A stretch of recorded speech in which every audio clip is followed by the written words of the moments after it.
Edu-Magicians, welcome to the Edu-Magic Podcast with your host, Dr. Sam Fecich. Dr. Sam is a professor of education, author of Edu-Magic, and a pumpkin spice latte fan. This podcast is designed for pre-service teachers.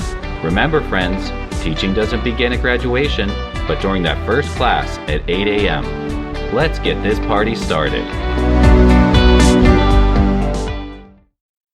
I'm Jessica Peresta, host of the Elementary Music Teacher Podcast, a part of the Education Podcast Network. Shows on the network are individually owned and opinions expressed may not reflect others. Find other interesting education podcasts at edupodcastnetwork.com.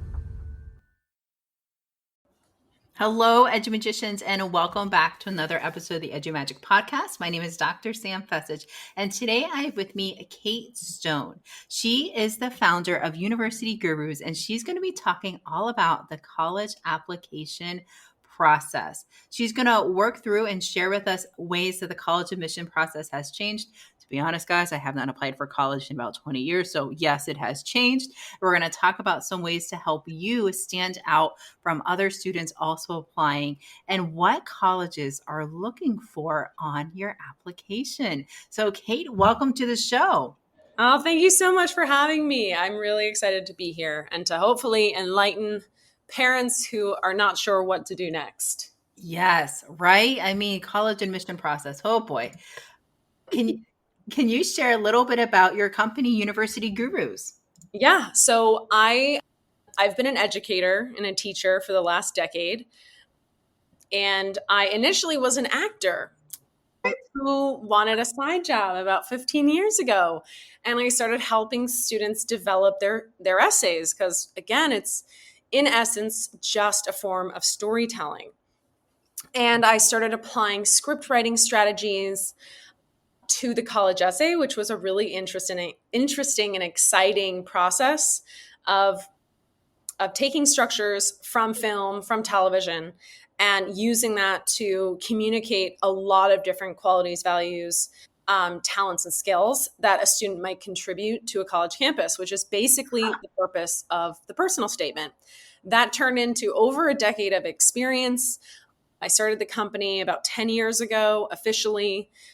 And now we help students get into their top choice schools by crafting applications that are really maximized. So we spend a lot of time. We do one-on-one, but we also do free workshops as well.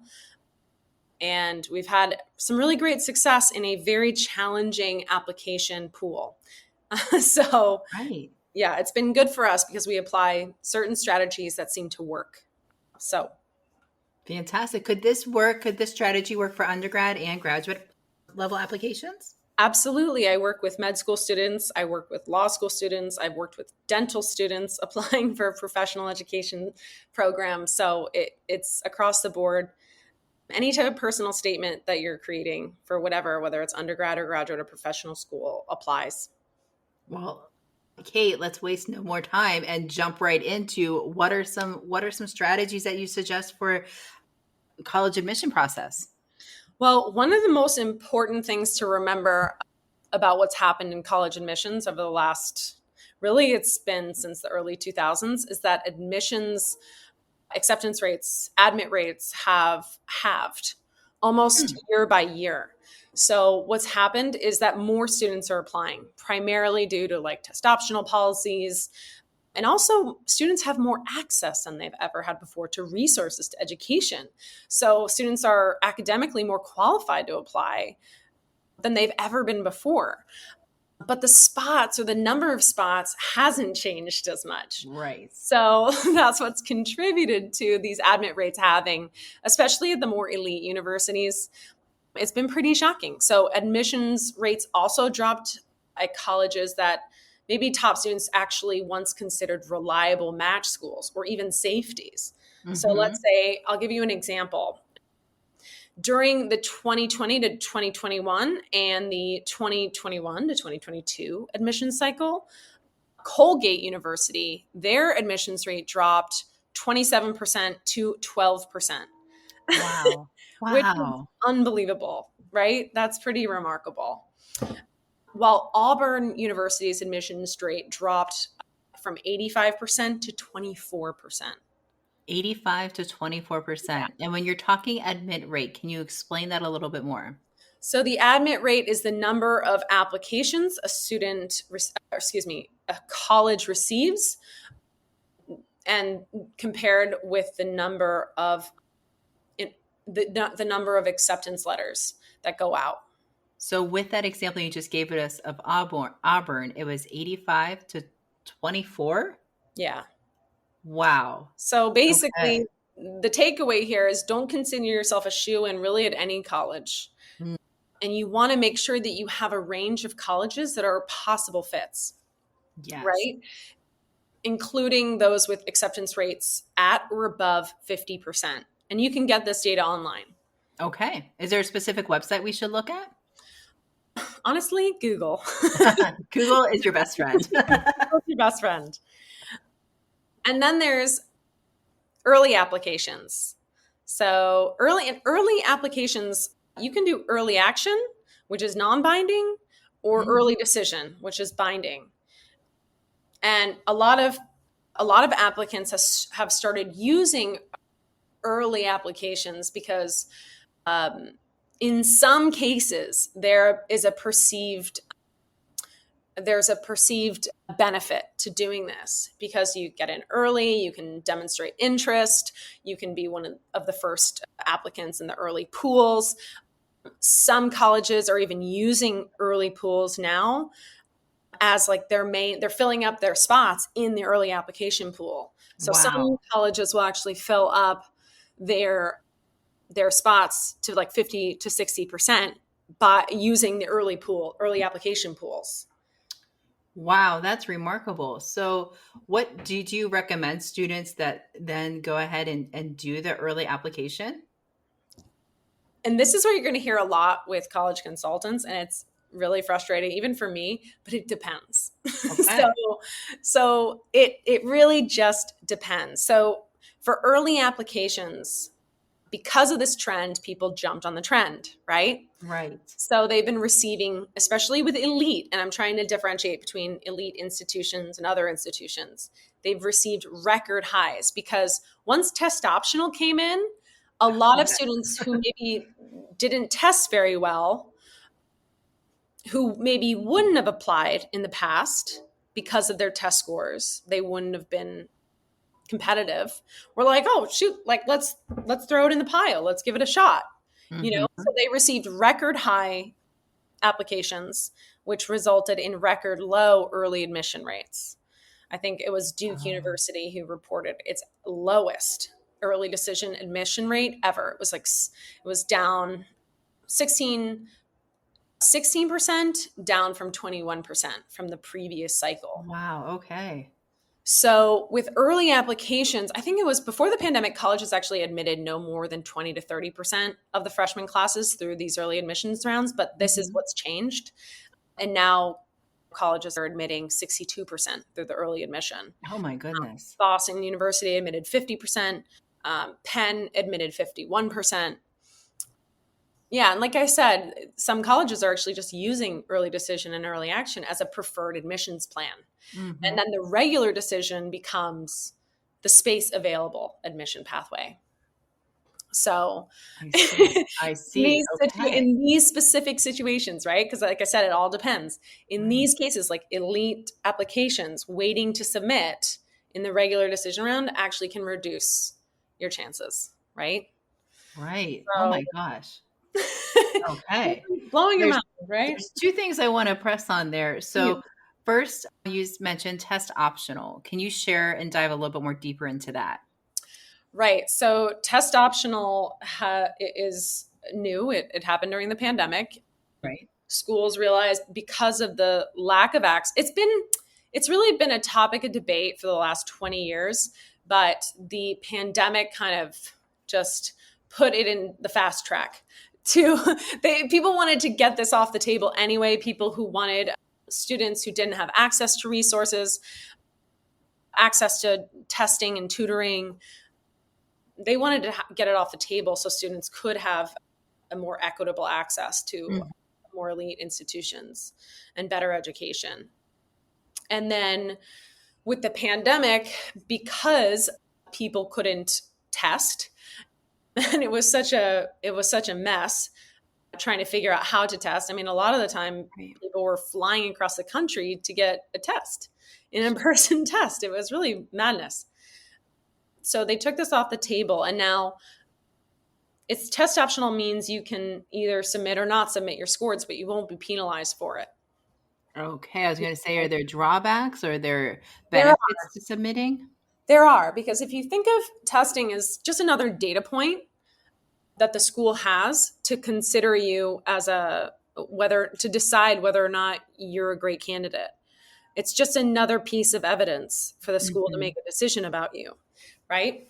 So the drawback to that is, if you don't test well, it might not be worth doing it, when it might be more worthwhile to spend some time beefing up your extracurriculars, focusing on bringing up your grades if you need to, building out your resume.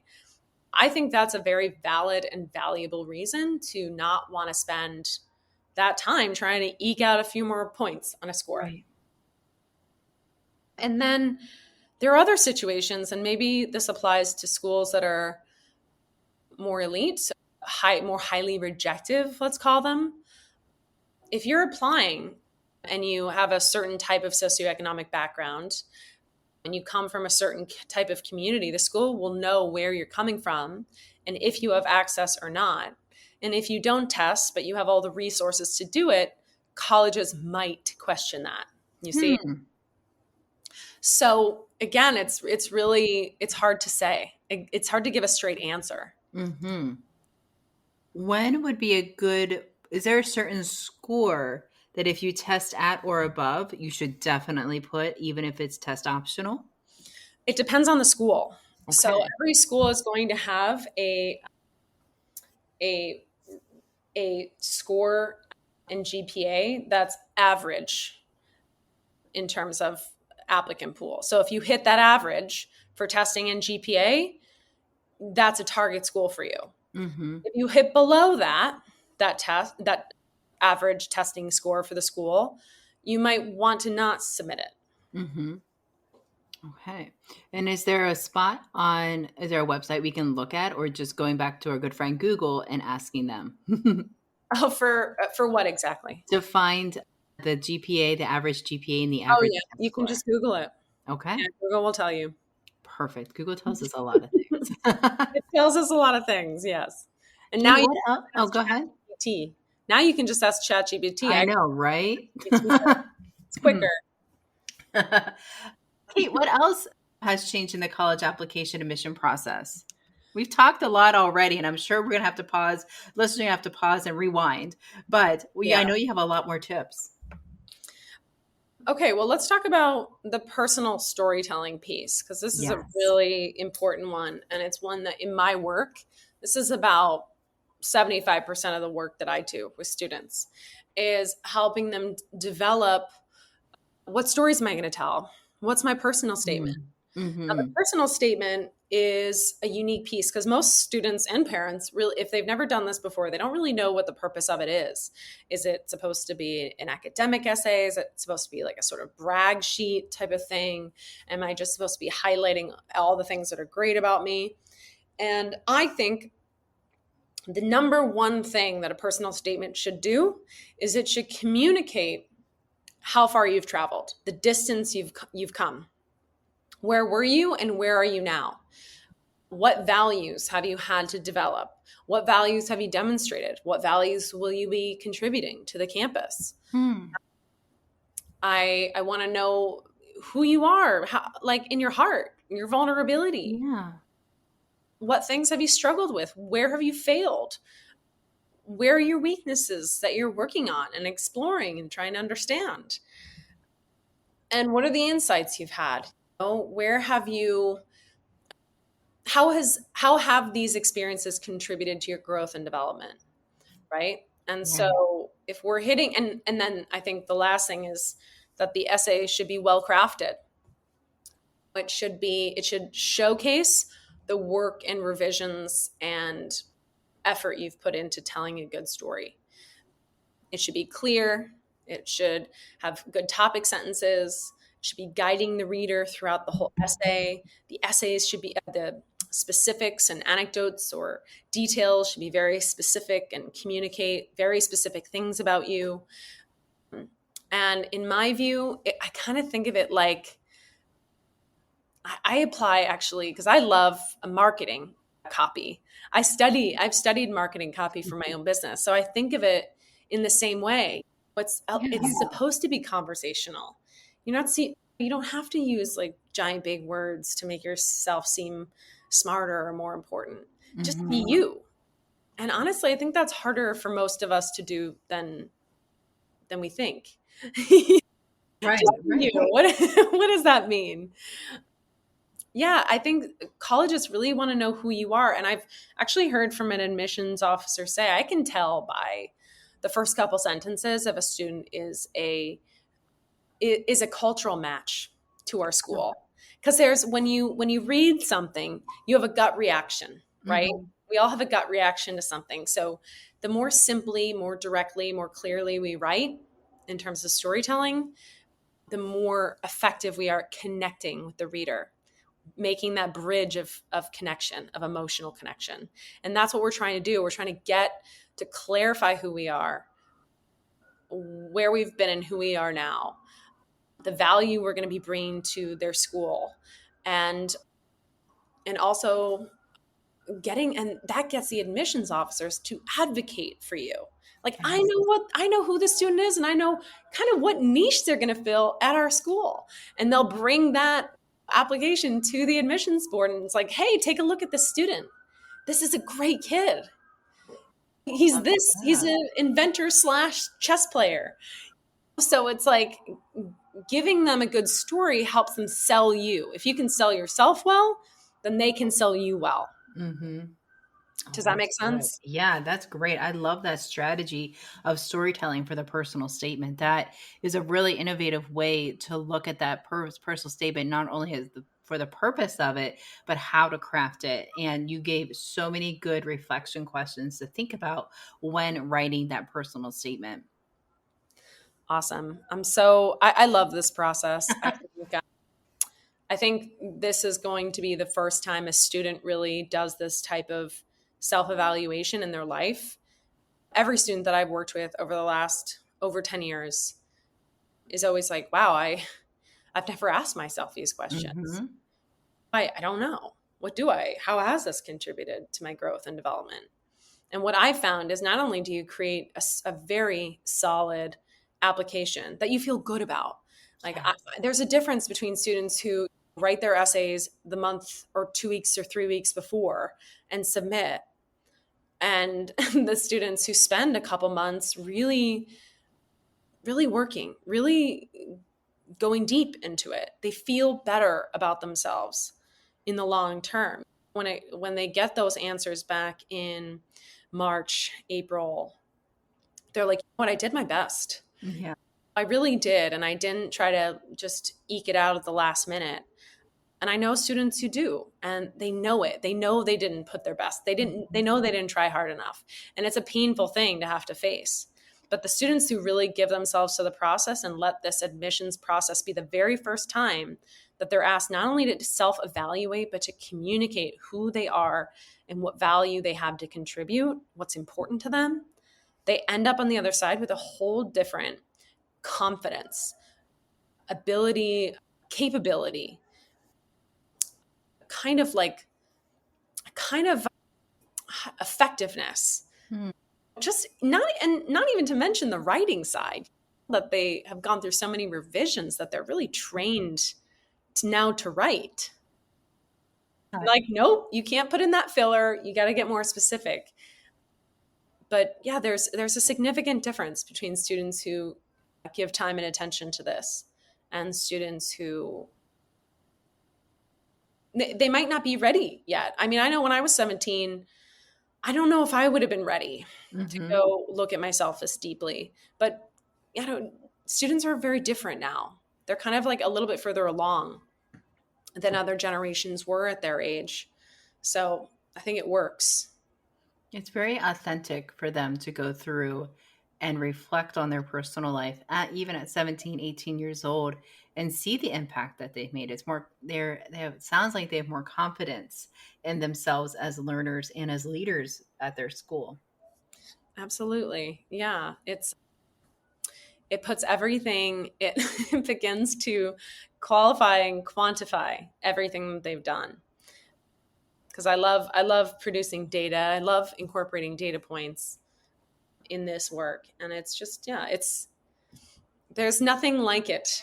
And yet in your life, I kind of think of it as like a TED talk for Yes. teenagers. That's kind of how I think about this. But you're writing several. Mm-hmm. You're writing the personal statement and for the Common App, but you're also writing supplementals. And if you're applying to more elite schools, those are some big applications. Yeah, let's talk through that. How long does the application process start? When do you recommend students getting started with this whole applying to colleges? I know like usually junior year, maybe go look at some stuff, or Mm-hmm. maybe even sophomore year. What are we thinking? Well, I would say the timelines are debatable, but I want my most successful students. I'll speak from my own data and my own experience. My most successful students started in June. They finished the Common App, which means the personal statement, the activities list, additional info. All those pieces are really important in terms of offering contextual information. They finished that by August 15th or early August. And then they can get to work on early schools. So early action, early decision, depending on which one they're applying for. And then the rest of their applications, which student might be applying for somewhere between 10 to 18 schools. Wow. Yeah, the average is 13 to 18. Oh my goodness. Which is a lot. Yeah. But in this case, it's just gotten so crazy, the whole process. I've just seen it get worse and worse year after year. That you kind of need to apply to that many schools. Yeah. I think 10 is a good number personally. 10 to 12, I think that's perfectly fine. And if you have a good consultant, one of the things we really try to impress upon parents is make sure your list is solid. If you don't have a solid list, everything in between is kind of a pointless act, because you might be applying to schools that there's such a low chance it's almost not worth spending time on those applications when you could be spending time on other applications. Right. You have a better shot. So having that solid list and a solid list is three. That was going to be my next question. Yeah. 3 reach schools, tops, 4 to 5 target schools, and 3 to 4 safeties. Mm-hmm. And targets are schools that not only do you have a really good shot of getting in terms of you meet all the standards, and you're a cultural fit to the school as well. You're a personal fit. It's like the things that you're interested in are a match for what that school has to offer. And I also say this, to have students start researching the curriculum right away. Oh, I want to look at the school. Okay, take a look at the curriculum that they have. Like, what are the professors? What are the classes that they offer? Because I had a student who wanted to apply early to Georgetown, and she waited and waited and waited. And by the time she actually looked at what they had to offer, she's like, nothing stood out to me. And I was like, see, you wasted all this time submitting it's a ridiculously long application for Georgetown as well. So if you can basically trim down your list pretty quickly as ideas for schools come up. All you have to do is look at what they have to offer academically, and you'll get a sense of whether or not anything really stands out to you. Mm-hmm. That's such a great tip. It's a very quick way to do some cutting. Absolutely. Absolutely. What are some other things you suggest? Okay, well, one of the things that I love to talk about with students, even students who don't know what they're interested in, is that if you're picking a major, you really have to make sure you have evidence to back up the major you choose. Okay, so it's really not enough just to have studied in school, like taking a class in poli-sci? Have you done debate? Have you done MUN? Have you been in student government? These things matter because when a school's like, oh, they're applying for political science, but they really haven't done anything in this area. I don't have complete faith that this is a good match. But just it calls into question the seriousness of the major you've chosen and why you're a good fit for that major at their school, right? So what if the student is still undecided and doesn't know what they want to study? great question. So when a student's undecided, there's usually about 2 to 3 interests a student has, right? Some like things that they've explored, they've kind of jumped around, the nonlinear. Shout out to the nonlinear learners because that is me, absolutely. But you have evidence for all those interests, right? You've done things that will show that you actually have genuine interest in something. And whether you're deciding or you're undecided in your major or you're picking a placeholder major, you can draw connections between those 2 to 3 interests that give evidence for that major. Does that make sense? Yes. It's like make the connections for admissions. But it's a very sort of delicate thing. It's like it's like showing the examples at the beginning. How have you explored these varied interests? And it's like this is how they come together towards this idea or this thing I want to do, this impact I want to have, this problem I want to fix. So that's the idea. I love that. That was such a great response for our students who have undecided in their major. They haven't figured it out yet, but that's okay. It's all good. You can use that as an opportunity to show your interests and your strengths. Yeah, absolutely. It's there are a multitude of creative ways to communicate that you're a good fit, and you do not necessarily need to know exactly what you're interested in. You just need to be able to leverage what you've done and draw the appropriate connections. Again, sell yourself effectively. Oh, that's so good. We're always selling in life. And I think one of the most important things a student can learn is how to sell themselves, because they're going to have to do it in pretty much every situation they'll be faced with in life. I mean, whenever you were sharing about the personal story statement, I was thinking that's a great way to write a letter of interest or a cover letter when you're applying for your first job. That is a fantastic strategy to use. Yeah, it is. Yeah, it is. This process is so applicable to so many different things. It's not, I don't look at it as an isolated experience. Right. I love that. So in the intro, we teased a little bit about what's one thing that's going to set you apart from other applicants in the pile. Do you want to share that one thing now, or do we have any more tips we want to share before we jump into that? Oh, let me think about the one thing that's going to separate. Oh, I know. So the one thing that's going to separate you from other students is going to be the initiative you've taken. That you can show that you really care, that you're not just doing it to get a gold star, that you're doing it because this matters to you. This is in alignment with your identity. This is something you are consistent with, and it's you've independently taken action to pursue it. Oh, I love that. That is when I have a student that can communicate that, and I usually know right away from reviewing their materials. I'm like, oh, we got a rock star here. Oh, awesome. That's so good to hear. And whenever you see a rock star candidate, what are some things that pop up that make them rock star status? They have taken the available resources around them, from classes to extracurriculars to online courses. Look, we live in a world where if you want to learn anything, you can learn it at the click of a finger, at the click of a button. That they've taken everything that they have available to them and they've gone above and beyond. What is very telling to me is when a student has all the available resources but doesn't choose to explore those.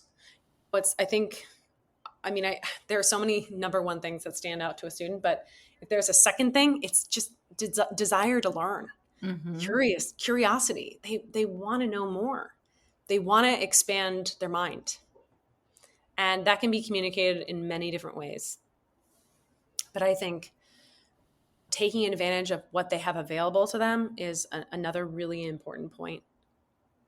And it's what I see with those rock star students. I love that. That's excellent. Kate, before we end out today, are there any other tips you'd like to share about the admissions process, the application, any strategies or tips? And we went through a lot today. I'm going to have to go through and really make some detailed notes here. I'm even thinking of like a little freebie that can go along with the episode that walks through like some questions for the personal statement. Are there any other strategies you'd like to share? Well, I have so many freebies, first of all. Good. Maybe I won't have to read it. Yeah, I do want to pitch all these at the end because I've got really good resources for parents and students. But the last thing I want to talk about is demonstrated interest. It's become it kind of toggles in terms of importance between the essay and demonstrated interest. So demonstrated interest in the past has been more important sometimes than the essays. So let me explain briefly. A school is always trying to protect their yield.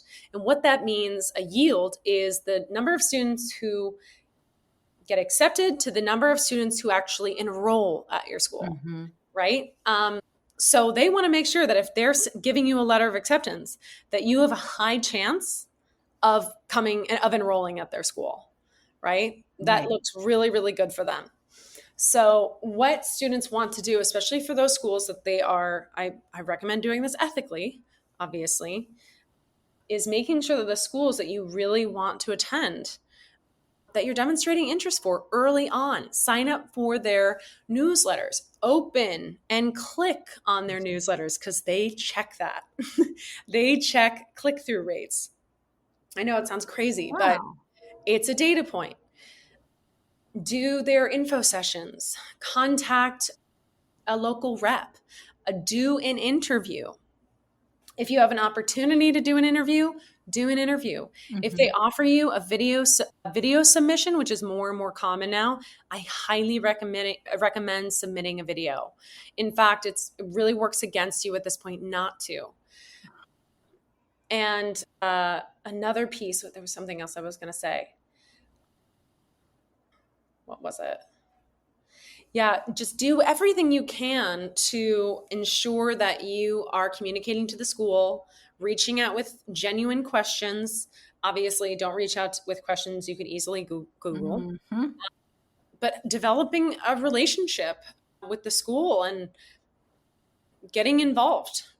I know this sounds obvious, but I find that students don't because it doesn't seem real to them yet. It's just the application process. But remember, this is a school you're going to be living at, spending the next 4 years. So you do want to get to know it and make sure you visit. Plan those visits. I know a lot of my clients have their visits planned for June. Make sure you're maximizing your trips, your summer vacations, and get to those campuses. Take notes because those are all going to be relevant for the Why Us essay. The Why Us essay is a very typical essay where you communicate why you're a great match for their school academically and culturally. And it's nice to have the notes that you took from your visit to be able to include those in your essay. So take notes and connect with your gut when you go visit these places, because sometimes your gut will tell you exactly what's right for you. I find that those gut instinct, that carries a lot of weight when you're making those big decisions in April and May. Absolutely, it does. Wow, that was awesome. Thank you. You're welcome. Thank you so much for having me. All right, let's talk about. Oh, sorry, go ahead. So there's so much more I could talk about. Oh, I know. I feel like we just got to the tip of the iceberg. So my listeners who want to learn more, learn about your services, how to become a client, how can they reach out? How can they find more information? And where can we get the freebies? Oh, great. Okay, so I have a freebie. Go to universitygurus.com/4-parents. We'll obviously probably put these in the notes. They'll be in the show notes. Then for students, you can go to universitygurus.com/4-students. And what you're going to get is the 10 things that parents wish they knew before starting the application process, and the 10 things students wish they knew before starting the college admissions process. And I poll my parents every year to get the best advice for everyone just starting. And then I do free college essay workshops. I have an entire summer schedule coming up. Those are totally free. You can sign up at universitygurus.com/workshops. We have one coming up on Sunday, June 4th, another one coming up in July, another one coming up in August, but I recommend getting on the earlier side. Mm-hmm. And the last thing is if you want to work together one-on-one, which I highly recommend, I find that this is a pretty intense process and parents have enough burdens on their shoulders. I take those off of parents' shoulders and I manage the essay and application process with clear deadlines. It's all systematized and we get students through this process without all the stress that's associated with it. Yeah, so parents can sign up at universitygurus.com/sign-up. So great. But if you just go to University Gurus, you can find all of this. So you don't need to know the exact links. Excellent. I'll make sure I put them all in the show notes. Thank you so much, Kate. This has been such an informative episode. I really appreciate your time and sharing about this. Thank you so much for having me. I really look forward to chatting with you again. All right. Thank you so much, friends, for listening in on several ways that the college admission process have changed and how you can really leverage your application to work through that personal statement, working through reflecting on that personal statement, and some ways to use storytelling in that, along with so many other tips Kate has shared. Have a wonderful day, everybody. And remember, you have the Edu Magic within you.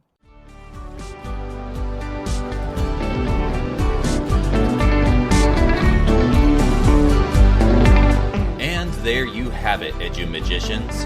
If you enjoyed this episode, please subscribe and share it with your friends.